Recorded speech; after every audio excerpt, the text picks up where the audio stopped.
Welcome back to another episode of The Loco Fit Show, where we redefine what healthy means to you. I'm your host, Lauren Conlon, and this week I'm joined by Rick, our team mental health counselor, and we're going to talk about a really interesting topic. When you brought this up, I was like, yes, actually, I love this because, now you guys are going to laugh when you hear about it, because this is something that I struggle with. Rick's dedicating this podcast to me. No, fuck you. I have pretty good impulse control. Also, just FYI, everybody, if my voice is still a little on the fritz, it is because we had an amazing event this weekend, and notoriously, I always lose my voice. We actually had to move. We were supposed to record this yesterday, but I was like, hey, I am still struggling. Like, this is not gonna.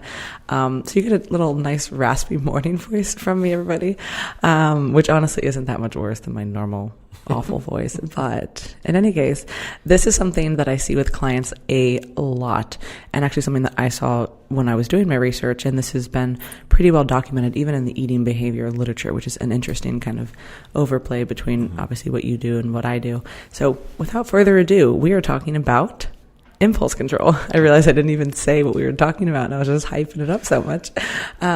So we're going to be talking about impulse control, and you're going to explain through a more clinical lens kind of more of the background behind it, and then we can get into some of the practical stuff as well. Sure. So impulse control is pretty common for most people. You don't need to have any real deviant history. You mean lack of impulse control? Yeah. I mean, well, not just, I think in various aspects of people's lives, there can be, everybody can kind of struggle with impulse control from time to time. So this is a fairly common phenomenon. It doesn't mean that you're, mentally ill or that you've got some serious problems. And impulse control can kind of take many different shapes and forms throughout a person's life. And so sometimes it's just good when you recognize hey, I feel triggered by this, or this is something that you recognize that you keep doing over and over again. What are some simple steps that I can use? That you have to be aware of the steps. And so it starts on this real conscious level, and you have to make a strong effort. But once you're aware of the steps and you start implementing them, it does become a little easier. But always remember that ignoring or fighting against an urge or an impulse to do something is always a challenge. And so it's difficult. It's not something that we become some Zen master where nothing ever, feels impulsive, whether it's to, punch a wall or reach for a candy bar or your favorite food, whatever it is. We have these urges that kind of come over us. And so recognizing the environment that they're in can be a big part of it, where and when the triggers might be present or strongest. And then developing the skills to be as proactive as you can in managing it. It'll help. Yeah, I think this is kind of so many of the conversations that we have. And I feel we're kind of fighting against the current narrative of all these things. You're going to have things that you want to be impulsive about, and that doesn't mean, like you said, that you have all of these litany of problems. And this doesn't mean that just because you have a good handle on it, that you're never going to have those impulses ever again, right? It's going to come up, or that at least that thought is going to happen.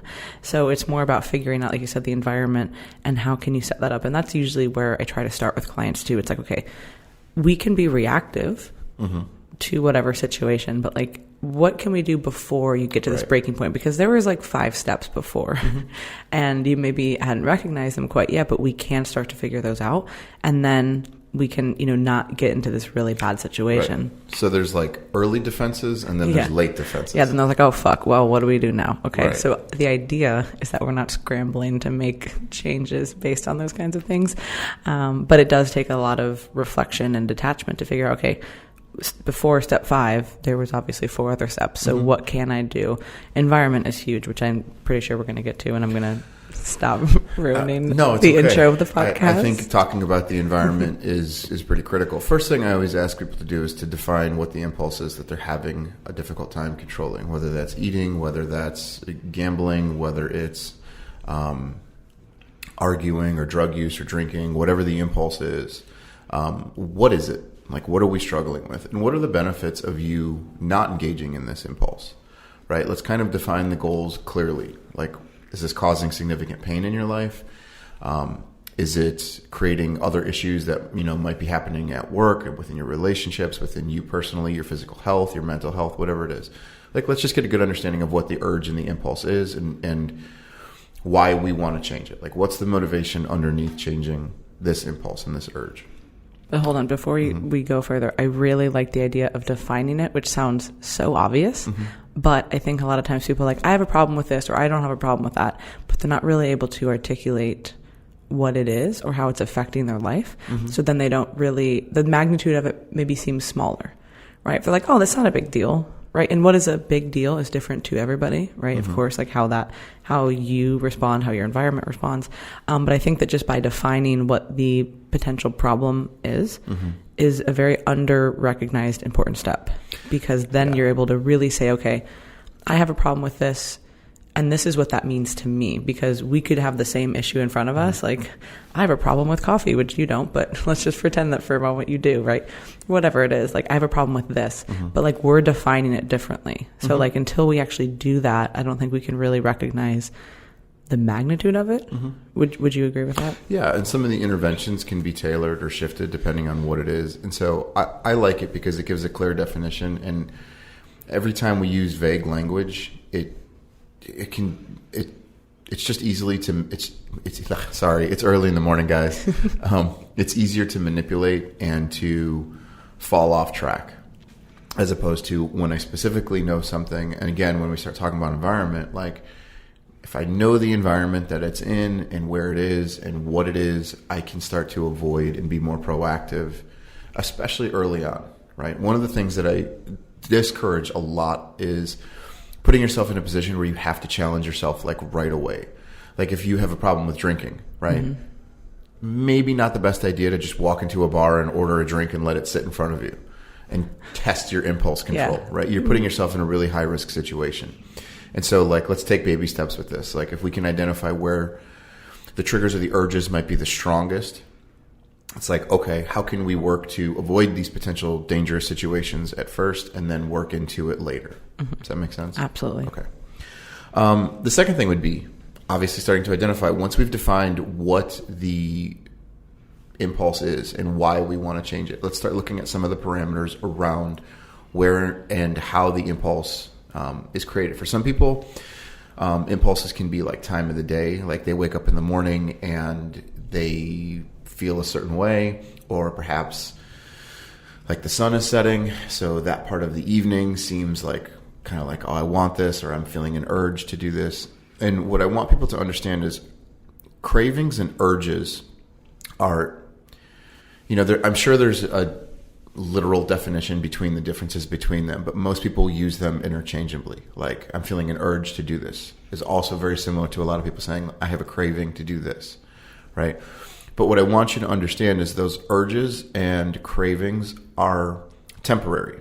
What I mean is they kind of have this evolution where they start at a baseline and then you initially start to feel something, and so they escalate and they get to a peak, but that peak can't sustain. Now, initially that peak might last for a while, and which is what makes the urge very difficult to resist, right? Because it's like intense and you're like, I want this, I'm craving this, I really want to give into it. But on a long enough timeline, that peak starts to drop and you eventually return back to baseline.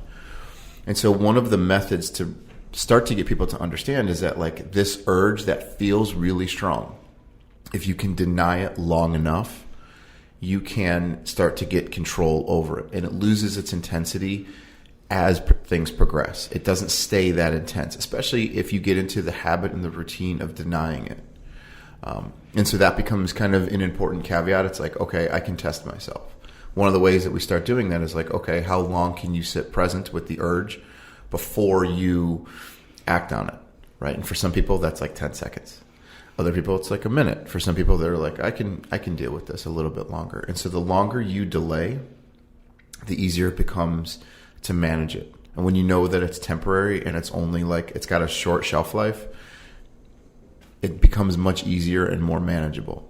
It is so interesting how it really does just completely drop off, right? Like something that 2 days ago felt like it was like the biggest deal in the world. Then all of a sudden you're like, oh wait, I didn't even like care about that, and it's funny. So I just finished 75 Hard, like we were talking about. I had a client who just finished as well, a day after me. And like, she had been talking about like, not anything out of control, but just something about wanting like a donut, and then she was like, honestly, like, I don't even really want it. It was more like exciting to think about it. She's like, I didn't even have it. Like, I didn't even really actually want it. It was more like, I'm finishing this up and, you know, I'm really excited. And it was even, you know, we were joking about this before, but like, obviously everybody knows, like, I've very openly talked about 75 Hard. The hardest thing was not socially drinking. And this past weekend, we had this big event. It was my birthday weekend, like all this stuff, like, you know, and I had a few drinks. Like, I enjoyed myself, but there was no like, I'm going to get like I don't know. It's so interesting. Like, once you like get past a certain point of like that craving or that impulse. And this is not even like large scale future things. This is like even in the moment, like, oh my gosh, I got to do this like right now. Right. And then you like realize that if you don't, you're like 5 minutes later, you're like, wait, I'm not even thinking about that anymore. And there's like a sense of, what's the right word? Empowerment? I don't know. Inner like strength that you get when you are able to, and I feel like deny has like a really negative connotation nowadays, but when you're able to deny yourself something and it is moving you in a positive direction, the fact that you're able to do that is very like, I guess, empowering, fulfilling, like confidence. But I'm not really sure what the phrase I'm thinking of, or like the emotion, but there is something that's like, yeah, I felt that and I didn't have to have it. Right. Impulses sometimes can become habits, and it's difficult to break that cycle. And it's like, it's not so much that your body's craving it or that, you know, you have to do this. And I think sometimes we kind of get into these routines where we don't recognize that the impulse is just a part of our daily routine or a part of our habitual nature. And it's like, if I can create a new habit around it, I understand it on a deeper level and I don't have to give into it. And that is so powerful and, again, very underrated. Like, so many of the things that you think that you're craving or need right now is just because habitually you have that every day at 12:15, you do this, you know what I mean? And it can be silly stuff. Like, even like here, right? They, we're at the, I'm pointing, which nobody can see unless you're watching. We're in the office and they, you know, they have like snacks and stuff sometimes. And, now what they've started doing is like, they have a whole glass canister of the peanut butter filled pretzels, which is like the super salty ones, like all of my favorite things, like salty, peanut butter, crunchy, like it's the best thing. All it needs is dark chocolate, but thank God they don't have those here. Thank God. But it's something that's like, oh, I'm heating my food up. Like, let me just grab a few, you know? And it's so easy for that to be like, well, when I'm here, that's what I do. And even for someone like me, who's hyper aware of these things, not like a disordered way, but I'm just very aware of what I'm eating and my surroundings, I'll have to be like, whoa, no, every time you go there to the kitchen, you don't need this. You know what I mean? Like, it's okay to say no. But even that, it can get into a habit in a few days. And then you're like, oh my gosh, like things like that really happen quickly. And that's a very small example. It's not like peanut butter pretzels are ruining my life, but it's an example of something that's larger that could happen in that sense. Yeah, absolutely. And so sometimes one of the techniques that you can use into breaking impulse control is by changing the habits and the structure around it. So like, if every day you take your lunch at 12 o'clock and you always go to the vending machine because you want something salty or sweet or whatever it is, it's like, okay, maybe changing the time that you eat your lunch. Maybe it's an hour earlier. Maybe it's an hour later. And what you recognize is by breaking the habits and the patterns around the impulse, sometimes it's like, oh, I don't need that. Like for me, one of my things is I still like Coca-Cola, right? I enjoy a Coke. And I like to have one at lunch. Like, that's the time for me to have it sometimes. Not a diet? Are you like anti-Diet Coke? It just tastes like shit to me. I can't stand Diet Coke. I don't like any soda. So, okay. What about, there's like all these like variations of them. There's like Diet Coke. Listen, and then there's one Coke. No, hold on. We'll leave it at that. But there's also, please explain this to me. There's Diet Coke, which is the silver can, right? And then there's Coke Zero. What the fuck's the difference? It's like a red can, isn't it? Coke Zero is also... Coke Zero Zero sugar, right? Yes, which Diet Coke also is. So I don't know. I mean, maybe the artificial sweetener in it. Maybe the sweetener is different, but maybe you can try that, Rick. I've tried Coke Zero. It doesn't taste the same either. You're like, lay off my case and let me have a fucking Coke. But the idea becomes, if I've recognized that to change the impulse to have one, by simply changing the time that I eat lunch. If I eat lunch an hour earlier, I'm like, oh, it's still in the morning. I can't drink a Coke. Right. 12:01. Yep.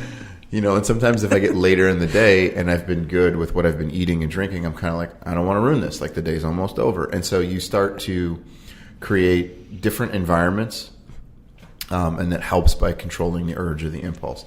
If it's especially, you know, an urge or an impulse that is like really detrimental to you, sometimes that can help just in helping increase your success rate. Yeah, it's funny. I was going to ask, like, does changing the time of doing things, would that be a recommended strategy? And then, like, literally you just said that. So I was like, okay, perfect. Yeah. And it's like, we obviously talk about, we want to create habits, right? We want people to create habits. We want people to reduce the, you know, cognitive effort in their day-to-day life so that they are making better decisions. However, sometimes, you know, that's great for a positive habit, but sometimes when we're talking about breaking maybe negative habits, we have to create more change instead of being similar. So I think that there's a time for like that, for change in terms of maybe more negative behaviors that you are trying to work through, which is not to be confused with creating a schedule for positive behaviors. Right. But that also speaks to kind of the timing thing, speaks to why so many people talk about and recommend doing harder things earlier, right? Especially when it comes to something like physical activity, when it's really easy to push that off maybe later in the day. But if, you know, hey, I got up and I was active, whether it was like, you know, walk or a cardio session or a lift, and then I had like a good breakfast, now you're like on the right foot, you're on the right path. And then like to your point, okay, well, I've already done all this kind of all day. It's 3:00. Like, do I really want to deviate now because I've already had these good things? But if you're waiting all day, you know, maybe it kind of gets into that mindset of like, well, the day was kind of already a little bit off. So like, what's another this? One of the reasons I like the delay technique is because you tell yourself mentally, I'm going to have it. I'm just going to do it later. And so, then you realize you don't really need it. And then you don't need it, right? Why? Because the urge is a spike.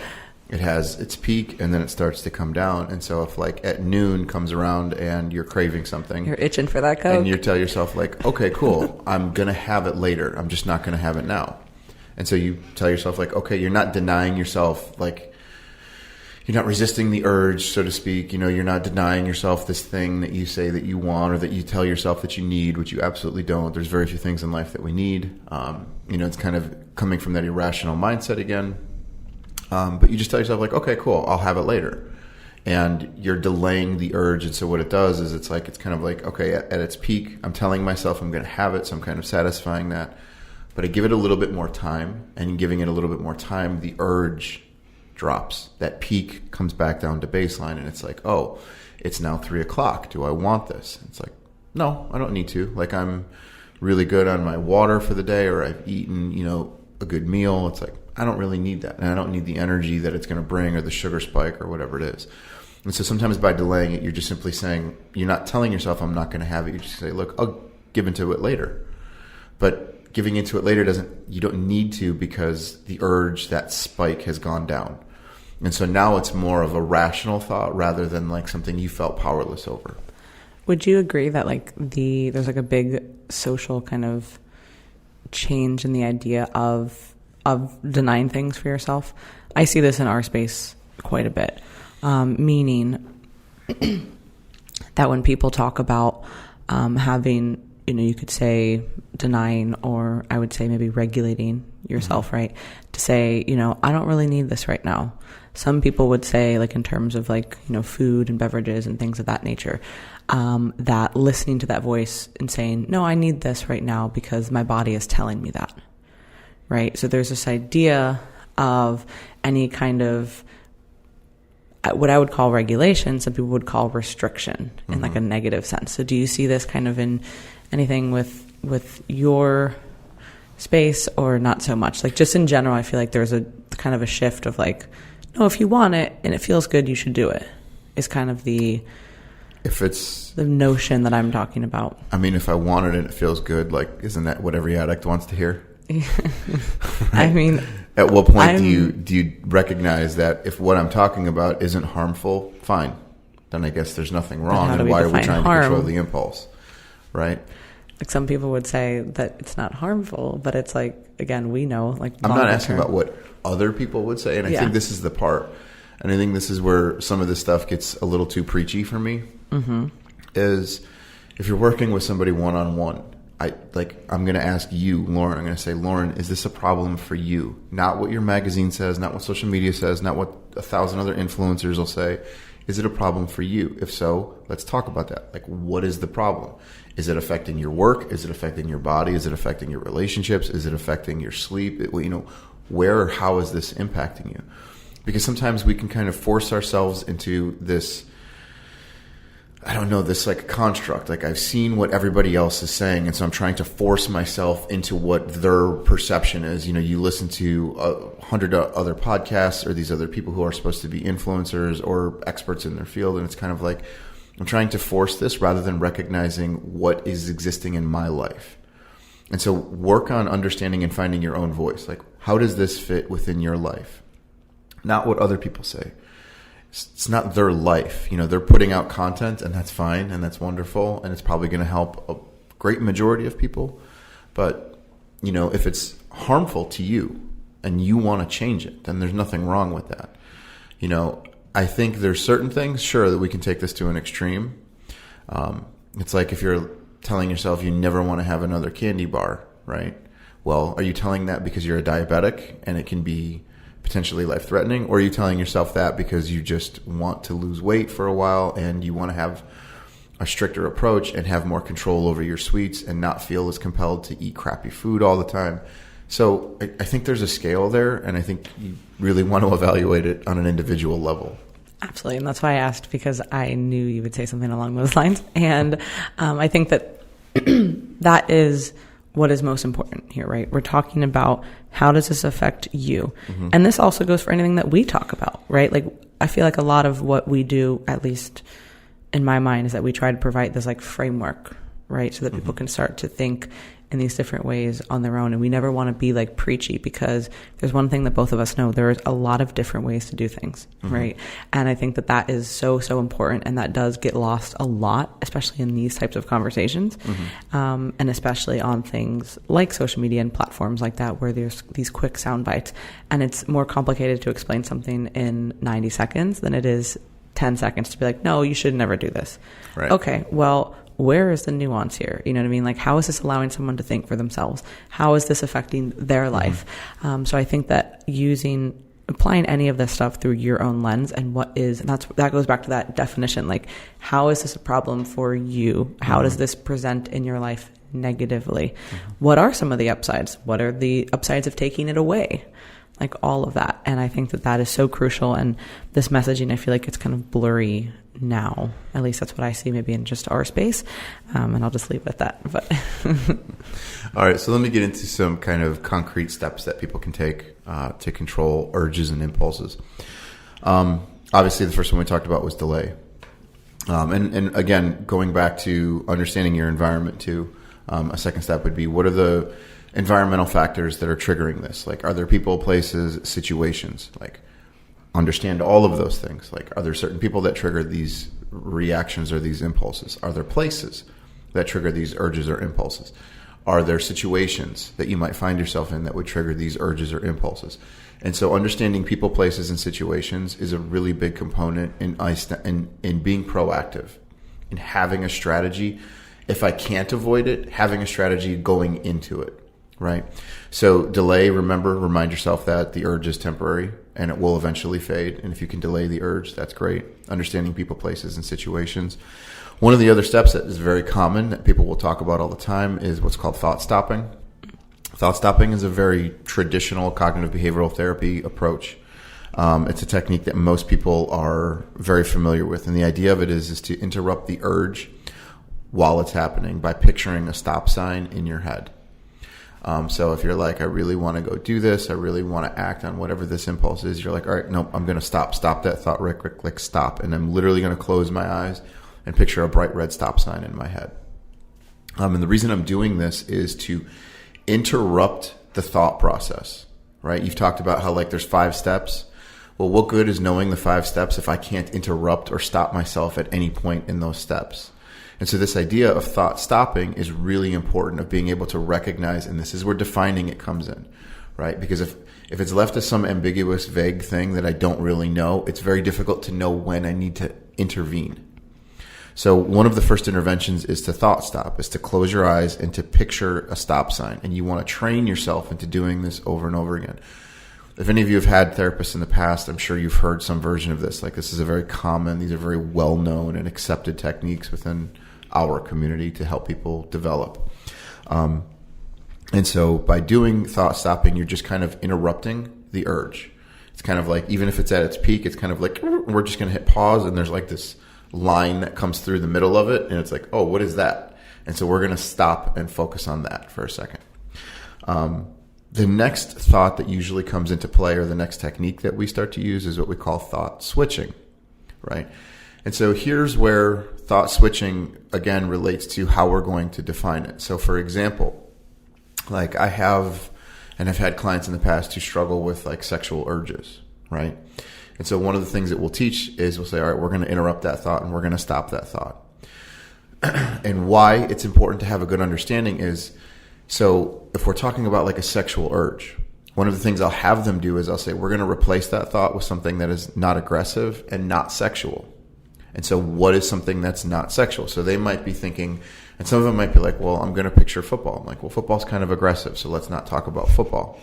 Let's think about rebuilding a car engine or homework assignments that you're going to do that night. And so all of a sudden what they're doing is they've interrupted the thought and they're replacing it with something that is not sexual, which is going to feed into the urge, or potentially aggressive, or whatever it is. So when you're switching your thoughts, it's important to switch your thoughts to kind of the opposite of what the urge might be, which is why defining it is really important, and having go-to strategies of like, okay, what am I going to think about when I'm feeling this urge?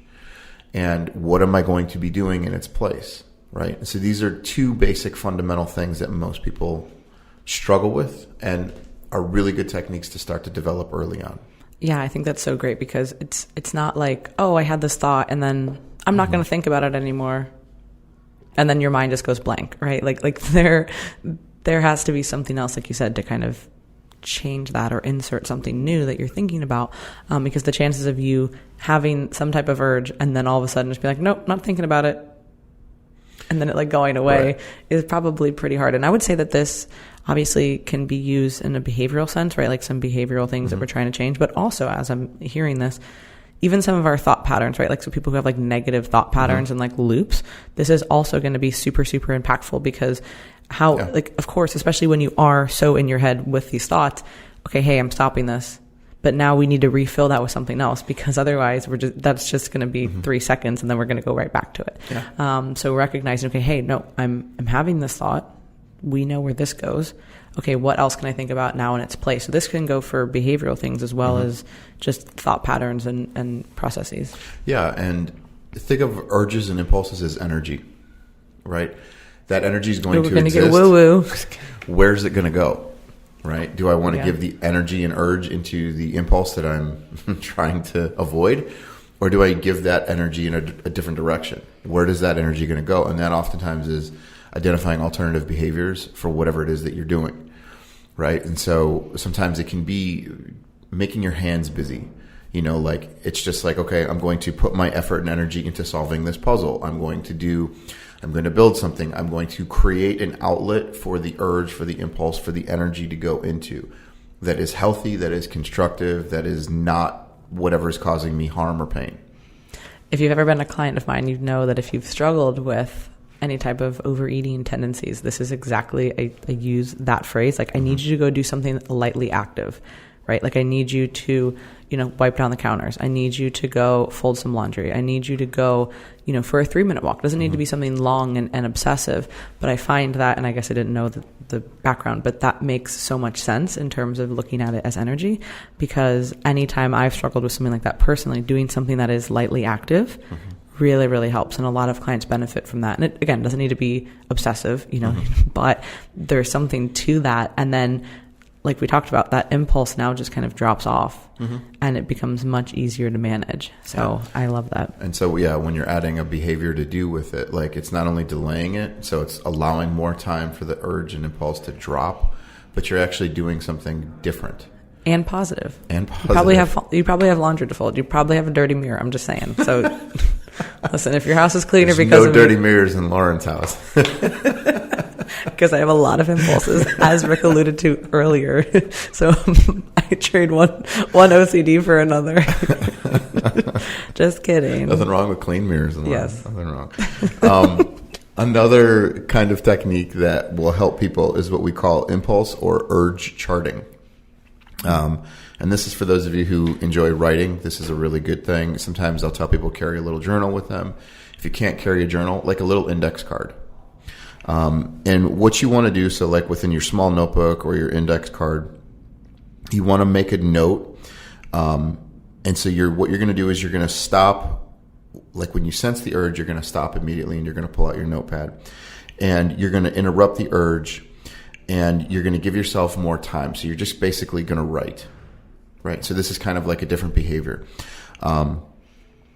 And so whatever the urge is, I want you to write out, okay, I'm having the urge to do this. And then I want you to immediately identify what the opposite is of that urge and do the opposite, right?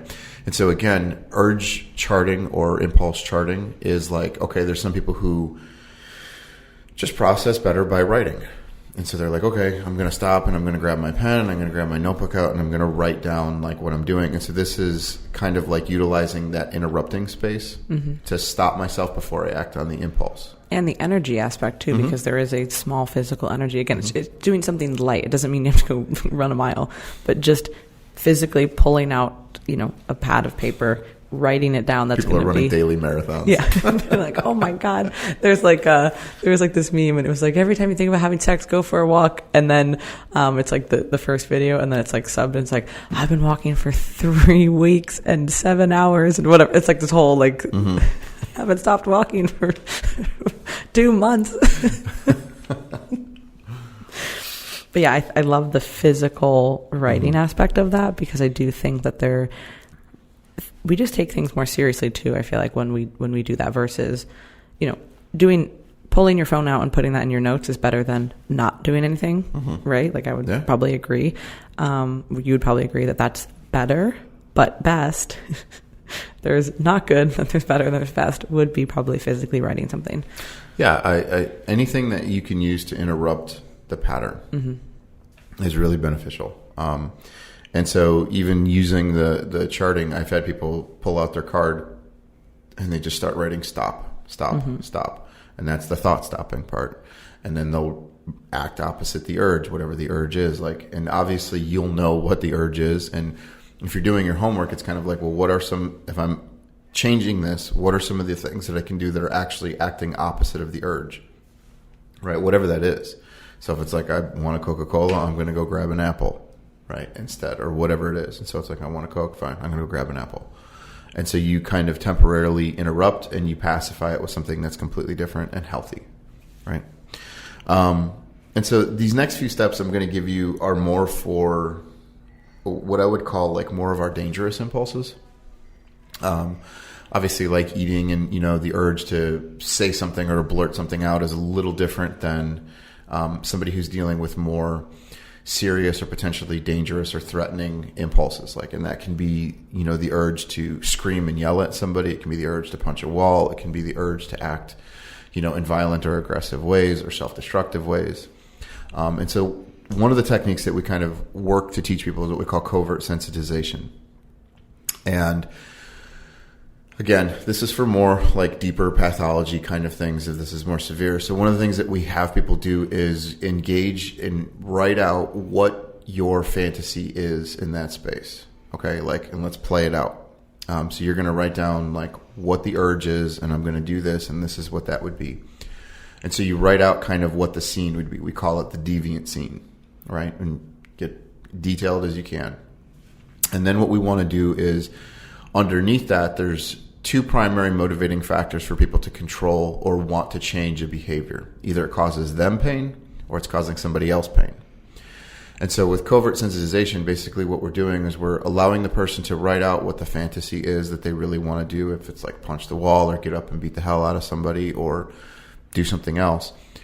What they're doing is they're writing that out. And then what we're going to do is right below that, you're going to attach the negative ending that's going to come with you doing that. So if the negative ending is me getting up and assaulting this person, or the urge is for me to assault this person, the negative ending that I'm going to attach to it is I get arrested, I go to jail, I lose my job, I lose my family, I have all these really negative things that come from this. And so a lot of times what people struggle with is when the urge or impulse is so strong, they ignore the consequences of their behavior, right? And so the consequences almost become like this subconscious or unconscious thing that they're completely unaware of. And if we can draw attention back to what the consequences are and realize that the consequences are way more severe and long lasting than just the impulses. Like the impulse is usually a temporary fix. It's like a feel good high for the moment. But the consequences of it have this like ripple effect that sometimes is very difficult to measure unless you're consciously aware of it. And so that negative ending is either going to be for you, like, okay, if I act on this urge to go assault somebody, these are the bad things that are going to happen to me. The other side of that might be, here's the fantasy of me acting on an impulse to go assault someone. What are the things that are going to happen to them? Like they might go to the hospital, I might kill them, they might lose their family, they might lose their job. And so sometimes it's just about identifying what the motivating factor for the change is for that person. Does that make sense? Absolutely. Yeah. And obviously, like you said, this is going to be for more serious things, but super important. Mm-hmm. Like what you were talking about with the consequences, like we often don't think of the consequences. We're just thinking of like that immediate moment, especially when we're so blinded during that like that agitated state of like, I need to do this, or I feel like I need to do this, that we're not really thinking of those consequences unless we know them. And that's why like planning that kind of stuff out, like not only like what are you trying to do, but what are you trying to not do or like have not happen, right? Like what are you running like away from in a positive way, meaning like we want to get the hell out of here. Like we don't want to be going that way. And it's hard to conceptualize that until you've actually worked through it. Like who and what do I not want to be? And I think that like most people are not doing that because it takes a lot of reflection, and it's also, it makes you really accountable, right? And then you have to be wanting and willing to be accountable to that. And then that's like, oh man. Well, and all of these are baby steps. And trust me, when you have an urge to do something, it's really strong. And even if you're not downplaying that at all, like, just pull out my index card and all of a sudden I get cured of this in a week. Like, no, this is, especially when we're talking about these more deviant and aggressive and harmful things. Like, that's obviously going to be very different than me saying, 3 days in a row I got peanut butter pretzels versus, hey, I'm cutting myself and I've almost died 3 times. Like, a little bit different. Yeah. And so many times too, once we're able to stop the urge one time, we can then come back a day later and be like, okay, what consequences did we avoid, right? And also what you'll notice too is the urge isn't as strong. Why? Because it's temporary, right? And so it's like, okay, I understand that I'll always feel intense anxiety. I'll feel this strong energy or urge to always want to do this. But I'm recognizing that if I follow these steps, I avoid the negative consequences that come with it. And that is more valuable to me in terms of understanding I have control. I don't have to give in to this impulse. That while it's hard and not ultimately what I want to do, I possess the ability to do that. And so sometimes, this is where, again, for those of you that don't know, I used to work in a prison. And so like guys acting opposite the urge was very difficult for them to do. But oftentimes what we would do is we would dissect it later. It's kind of like, all right, we're going to write it out. We're going to write what your fantasy is. We're going to act what the negative consequences are for you. And when you get them to do it, like sometimes you'd see them like pacing and fist balled up because they're getting ready to go beat the hell out of somebody. And it's like, okay, like this is part of the process. And it's like, repeat what the consequences are. And they're like, fuck you, I hate you. I'm fine, but the consequences are this. And they do that. And it's like, okay, great. You're aware. Like just this one time, let's try it. Like he's going to be there in another week. He's not going anywhere. He's in jail with you. Right. So if you really want to beat him up, he'll always be there. But for right now, let's just try and walk away. And then the next day they're like, I'm glad I didn't do it. right?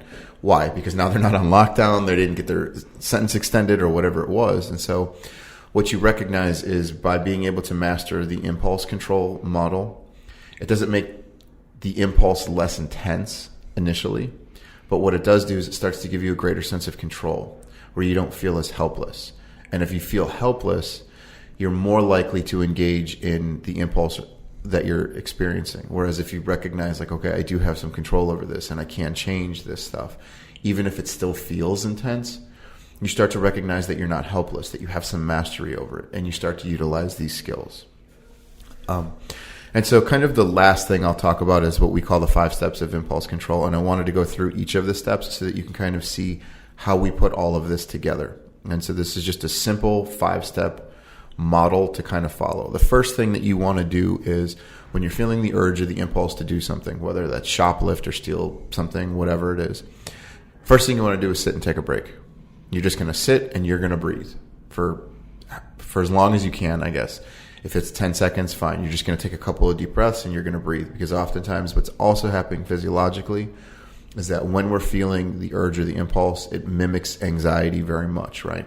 So our breathing can become more shallow and rapid. The tension in our body starts to rise, like our muscles start to constrict. We become so focused on what this is, like we kind of have that, single mindset.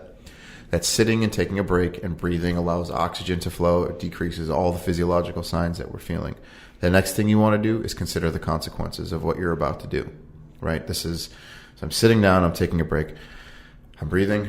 What are the consequences of me doing this if I do this? And so that's recognizing what the urge is, the impulse is, and what the negative behaviors are or the consequences that are going to follow. The next thing you want to do, tell yourself to stop. You're going to stop that thought. How are you going to do that? You're going to picture a stop sign in your head. The next thing you're going to do is you're going to thought switch. You're going to go right to that technique. What's the opposite urge? What's the opposite of this urge? And I'm going to implement that step. And then the next thing you're going to do is get up and walk away. If that's walking away from the vending machine, if that's walking away from McDonald's, if that's walking away from another person, if that's leaving the room, if it's avoiding the situation that you're in, whatever it is, you're going to walk away. And what you recognize is sometimes physical distance can be very helpful when managing an impulse, right? If the person's not in front of me, I don't have to act on it. If the item isn't there or I don't have access to it, like it certainly is more difficult to have to go home, leave my house and seek it out versus if I'm in the presence of this, I can walk away and suddenly that spike begins to drop much quicker. I think those are amazing steps and such a great way to wrap this up. So definitely rewind this, you guys, if you want, and definitely take notes on this. Pull out your index card and have this written down. But seriously, this can also be on the card or the journal as kind of a reminder when you're maybe first getting started with this. Because Absolutely. I know... Write the 5 steps down. Yeah, as just a quick reminder. Oh, okay. This is what I need to be doing. Because this is something that is small scale and large scale. Right? Like this literally controls everything, and it's so key, and it can be applied literally to so many behaviors. And also, like I said earlier, those like thought processes and mindset that maybe people are struggling with. So this was a great episode. If you guys enjoyed this, please share it. That is the best way that we can grow the show and also share these messages. For information about working with Rick, what is your email? FullCircleTherapyFL@gmail.com. And for more information on our coaching services and our app, you can visit teamlocofit.com. And we will talk to you guys next week.